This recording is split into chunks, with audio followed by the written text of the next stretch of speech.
अस्सलामुअलैकुम वरहमतुल्लाहि वबरकातुहू।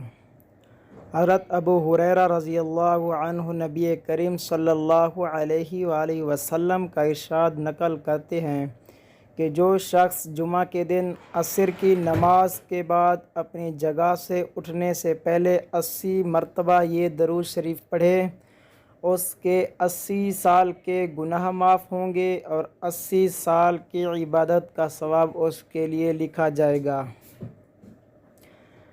और दरूद शरीफ पढ़ना कैसे है?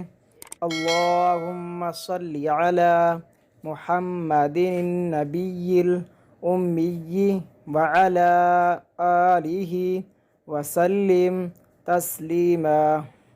एक और रिवायत में है कि मुझ पर दरूद पढ़ना पुल सरात पर गुज़रने के वक्त नूर है। उम्मीद करता हूँ कि आपको ये वीडियो अच्छी लगी होगी, और अगर वीडियो अच्छी लगे तो वीडियो को लाइक करें और वीडियो को ज़्यादा से ज़्यादा शेयर करें और आखिर में चैनल को सब्सक्राइब